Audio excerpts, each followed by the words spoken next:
নামটা আমি ভুলে যাচ্ছি যে যদি এটা আমার দেশে হতো তাহলে আমি অ্যান্সার করতাম কী প্রশ্নটা আমি একটা চমৎকার করে বললো সে সাংবাদিক আপনার পথে শক্তি প্রদর্শন করতেছি কিন্তু রেজাল্ট দেখেন দিক দিল ওটা বিশ্ববাসীর কাছে আমাদের ভাবমূর্তিটা কী হচ্ছে ভাবমূর্তিগুলো একটা জিনিস থাকতেছে আজকে আমি সেই কারণে রাজনৈতিক সমস্ত পক্ষে আমাদের এখানে যে সমস্যাটা হয়ে গেছে ওদের প্রতিদ্বন্দ্বিতা প্রতিহিংসা না কিন্তু এই প্রতিহিংসা রাজনীতি করে রাজনীতিটা একটা রক্তাক্ত জায়গা নিয়ে যাচ্ছে এবং প্রস্থান এই প্রসঙ্গ নিয়ে যদি আমি মুজিবুর রহমান মঞ্জু আপনার কাছে আসি যে এই প্রসঙ্গ তুলেই যদি বলতে চাই যে আসলে বলা হচ্ছে না যে প্রধান উপদেষ্টা ডক্টর ইউনূস তাদের নিয়ে ভিভিআইপি গেট দিয়ে বের হতে চাইলেও নাকি বাকিদের সাধারণ ভিসা হওয়ার কারণে স্থানীয় প্রশাসন তাদের অ্যালাউ করেনি এটা বলা হচ্ছে কিছু কিছু জায়গায় তাহলে এই হেনস্থার জন্য আসলে দায়ীকে আপনি এই প্রথম বার্তা দিল আপনার মনে হয়?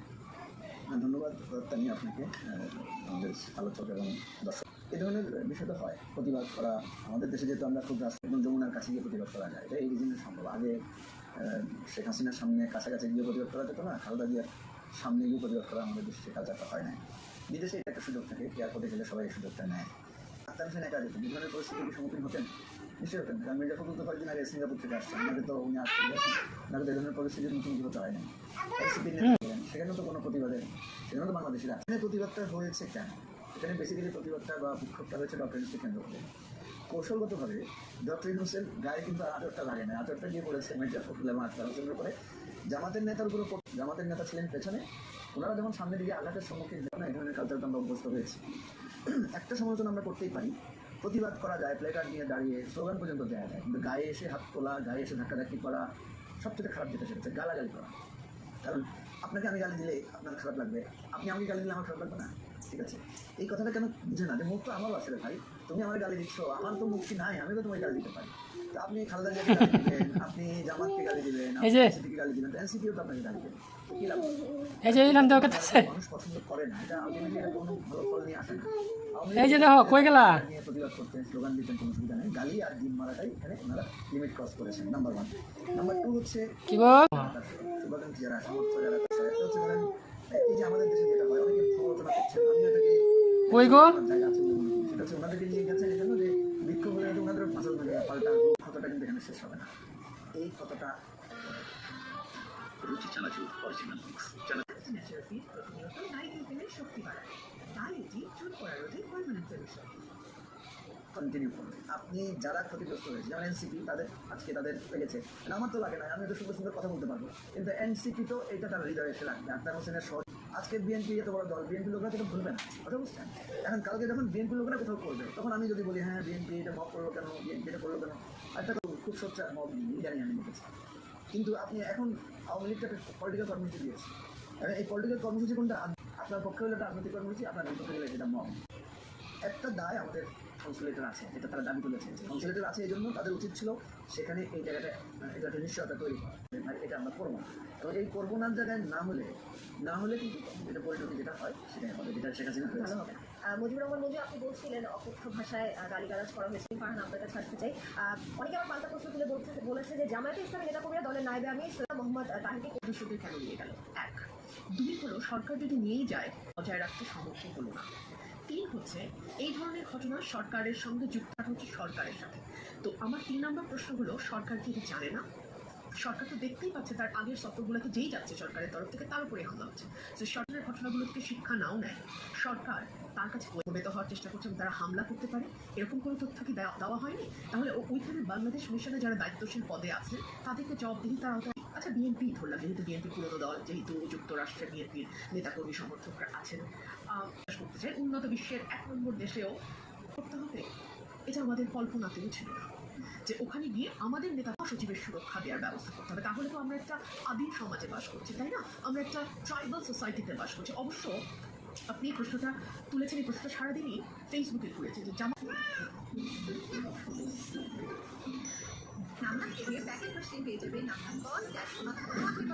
ফোর্সের মতো, তারা একটা সুসংগঠিত সুশৃঙ্খল বাহিনীর মতো কাজ করে।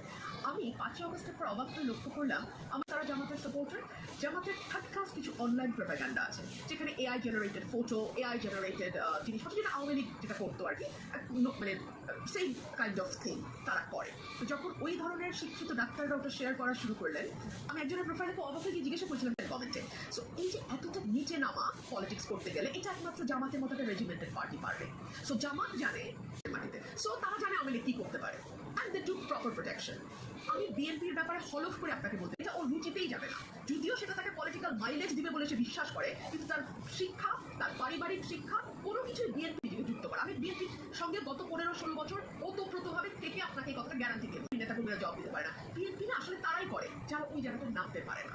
ওই ধরনের মানুষ, বিএনপিকে ভদ্রলোকের দল বলা হতো না, বিএনপি কিন্তু এখনো ভদ্রলোকের দল। ওরা জামাতকে যদি কেউ গালি দেয়, তার পরিবারের কাছে তাদের জন্য দোয়া করে। রবীন্দ্র খানা কিন্তু জামাত সম্পর্কে একটু কটু কথা বলেছে আজকে। দূরে থাক।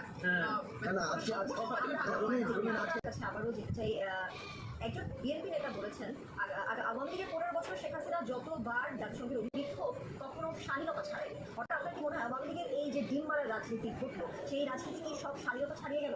যদি সহজ করে বলতেন। বিষয় হচ্ছে যে তিনি কালোপতার মধ্যে লাঞ্ছনা করার চেষ্টা করা অথবা ইউটিউবের সমস্যা গেছেন না, এটা একদমই এটা প্রচেষ্টার কারণে এই ধরনের বিক্ষোভগুলি হয় এবং এর পরিণতিতে রাজনীতি আসতে হয়, স্থিতিশীলতা হয় না। আমাদের দেশের রাজনীতির মূল সমস্যা দেখেন আমি কোন পথে থাকতে হবে। এটা যত কথাই বলুন না কেন, আজকে আওয়ামী লীগ যে পথে গেছে, বিএনপিও তো আজকে আসতে ওরাও ক্ষমতা গেলে চেষ্টা করছিলেন, এক্সারসাইজ করতে ফেসবুক আপনাকে ধুয়ে দিচ্ছে। তাই আপনার এই যে মানসিকতা, এই মানসিকতা যেমন সুস্থ হবে এখানটা আরেক আমাদের দেশে এখন একটু সুস্থ রাজনীতি ফিরে আসছে। আমরা আপনাকে অপদস্থ করছে, প্রতিনিয়ত সে হুমকি দিচ্ছে, প্রতিনিয়ত সে ব্যাক পলিটিক্স করতেছে, প্রতিনিয়ত সে জঙ্গিপনা দেখাচ্ছে। সুতরাং কারণ আওয়ামী লীগের তো একটা বিরাট সাপোর্ট বেজ আছে। তো এই জায়গা থেকে আপনি যেটা প্রশ্ন করেছেন যে ইলেকশন কী হবে, ইলেকশনে কিন্তু আওয়ামী লীগ একটা ফ্যাক্টর থাকে এবং তার আচরণের কারণে কিন্তু ইলেকশনটা মুভ করবে।